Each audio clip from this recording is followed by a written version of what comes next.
Everyone, আজকে বিয়ে বাড়ির তৃতীয় দিন। তো আজকে দাদার হচ্ছে বাসি বিয়ে। তো এই যে রেডি হয়ে গেছি।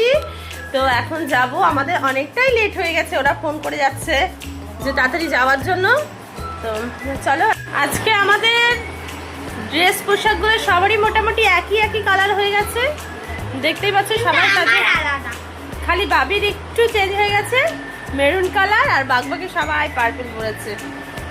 সো এভরিওয়ান, আমরা চলে এসেছি দাদার শ্বশুর বাড়িতে। তো সবাই গেছে জল ভরতে, এত গরমে আর যায়নি। তো চল, এই যে দেখো ভেতরে সবাই আছে, মারা সবাই বসে আছে ওখানটায়। এই যে সব আমাদের বাড়ির লোকজন, এই যে আমাদের বাড়ির এক বড় সদস্য, এই যে আমাদের বাড়ির সবাই। হ্যাঁ না থাক, বলবে আবার।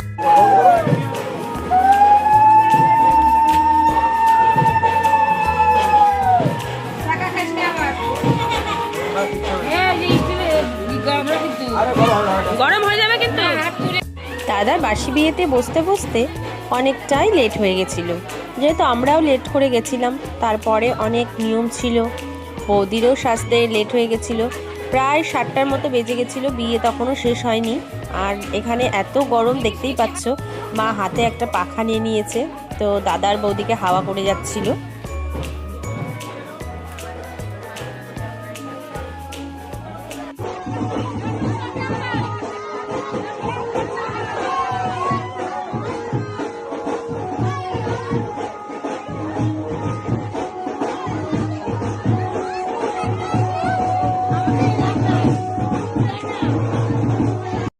বিয়ে এখন মোটামুটি শেষের দিকে, তো এখন 7 পাক ঘোরা।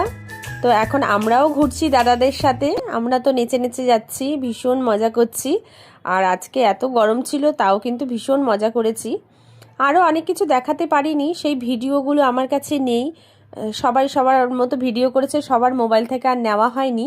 যেটুক আমার মোবাইলে ছিল আমি সেটুকুই তোমাদের সাথে শেয়ার করেছি।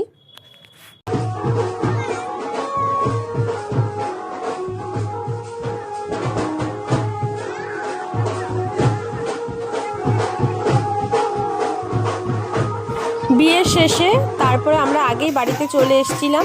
আর দাদা বৌদি দেখো এখন চলে এসছে আমাদের বাড়িতে। তো দাদা বৌদি আসার সময় ভীষণ ঝড় বৃষ্টি হয়েছে, তখন আর কোনো রকম ভিডিও কেউ করতে পারিনি। আর কারেন্টও চলে গেছিলো। তো যখন ওরা বাড়িতে ঢুকেছে তখন কারেন্ট এসছে, তাও আমরা কিন্তু এখানে ভীষণ নাচানাচি করেছি, খুব মজা করেছি। পাড়ার প্রত্যেকটা লোক মজা করেছে, আর আমাকে দেখে